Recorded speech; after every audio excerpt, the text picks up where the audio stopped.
Saúdo a todos na paz do Senhor Jesus. Irmãos, vamos dar continuidade na nossa meditação na Palavra de Deus. E a mensagem de hoje é 2 Coríntios, capítulo 4, os versículos 1 até, glória a Deus, aleluia Jesus, 1 até o versículo 15. 2 Coríntios, capítulo 4, versículo 1 até o capítulo 15. E o título da mensagem é: Jesus Cristo é o único assunto do ministério de Paulo, que diz o seguinte: pelo que tendo este ministério, segundo a misericórdia que nos foi feita, não desfalecemos, antes rejeitamos as coisas que por vergonha se ocultam, não andando com astúcia nem falsificando a palavra de Deus. E assim nos recomendamos à consciência de todo homem, na presença de Deus, pela manifestação da verdade. Mas se ainda o nosso evangelho está encoberto, para os que se perdem está encoberto, nos quais o Deus deste século cegou os entendimentos dos incrédulos, para que não lhes resplandeça a luz do evangelho na glória de Cristo, que é a imagem de Deus. Porque não nos pregamos a nós mesmos, mas a Cristo Jesus, o Senhor, e nós mesmos somos vossos servos por amor de Jesus. Porque Deus, que disse que das trevas resplandeça a luz, é quem resplandeceu em nossos corações, para a iluminação do conhecimento da glória de Deus na face de Jesus Cristo. Temos, porém, este tesouro em vasos de barro, para que a excelência do poder seja de Deus e não de nós. Em tudo somos atribulados, mas não angustiados, perplexos, mas não desanimados, perseguidos, mas não desamparados, abatidos, mas não destruídos, trazendo sempre por toda parte a mortificação do Senhor Jesus no nosso corpo, para que a vida de Jesus se manifeste também em nossos corpos. E assim nós, que vivemos, estamos sempre entregues à morte por amor de Jesus, para que a vida de Jesus se manifeste também em nossa carne mortal. De maneira que em nós opera a morte, mas em vós a vida. E temos, portanto, o mesmo espírito de fé, como está escrito: crie, por isso falei. Nós cremos também, por isso também falamos, né? Sabendo que o que ressuscitou o Senhor Jesus nos ressuscitará também por Jesus e nos apresentará convosco. Porque tudo isso é por amor de vós, para que a graça multiplicada por meio de muitos torne abundante a ação de graças para a glória de Deus. Amém, irmãos? Glória a Deus, aleluia Jesus, louvado seja Deus. Irmãos, essa palavra é uma palavra realmente pura, fiel e verdadeira, né? Uma palavra extraordinária, da qual vamos estar agora meditando com os irmãos aqui. Fizemos a leitura, vamos agora para a meditação. Amém, irmãos? Glória a Deus, aleluia Jesus. E diz o seguinte, né? O Deus deste século, aleluia Jesus, o Deus deste século, ou príncipe deste mundo, é Satanás. Confira em João, capítulo 12, versículo 31.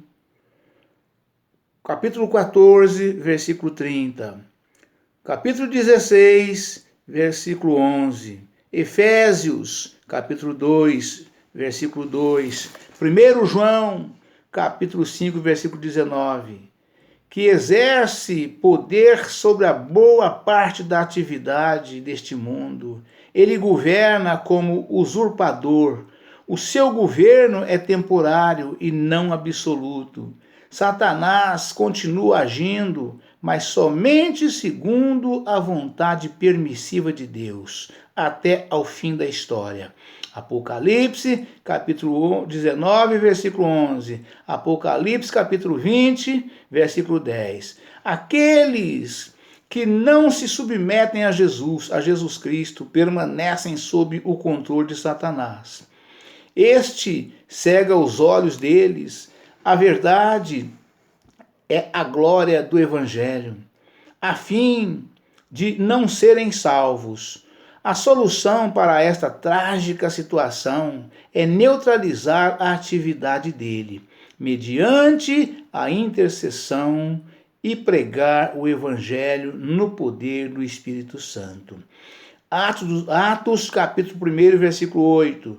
Para que o povo ouça, entenda e decida crer ou não. Versos 5 e 6.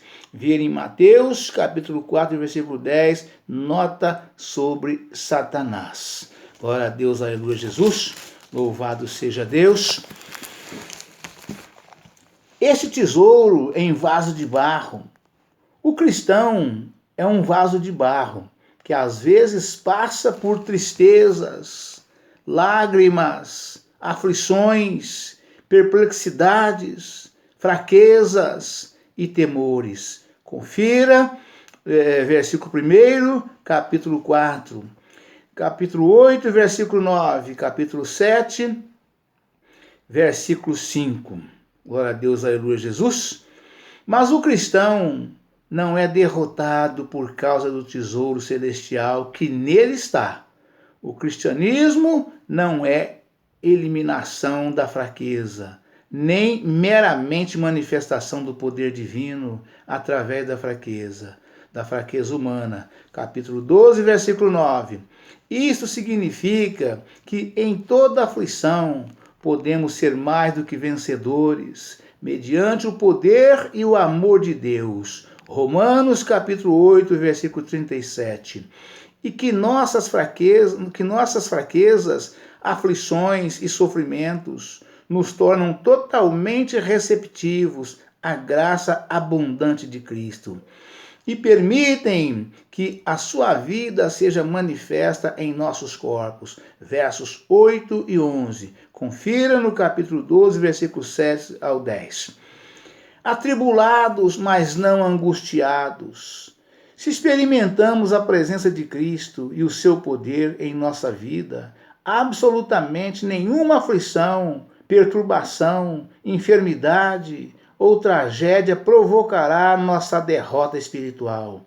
Quando as circunstâncias exteriores se tornam insuportáveis e nossos recursos humanos se esgotam, os recursos divinos nos são dados para aumentar e desenvolver nossa fé, esperança e força. Deus não abandonará os seus filhos fiéis em nenhuma circunstância. Romanos capítulo 8, versículo 5 ao 39. Hebreus capítulo 13, versículo 5. Entregues à morte. 1 Coríntios 11, 4, 12, né? 1 Coríntios capítulo 4, versículo 11 e 12, né? Entregues à morte. Para um cristão manifestar vida a outra pessoa, ele deve compartilhar dos sofrimentos de Cristo e experimentar na sua própria vida a operação da morte. Verso 12.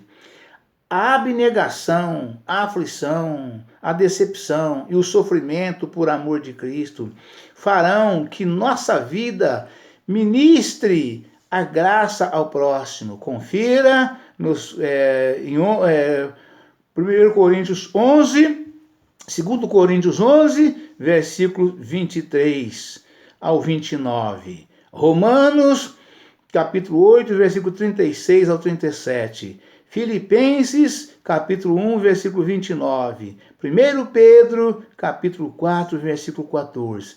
Jesus ensinou este mesmo grande princípio do quebrantamento em João, capítulo 12, versículo 24 ao 25. Amém, irmãos? Deus abençoe a todos, um forte abraço para todos na paz do Senhor Jesus. Amanhã estaremos de volta com um novo vídeo, uma nova mensagem em nome do Senhor Jesus. Amém?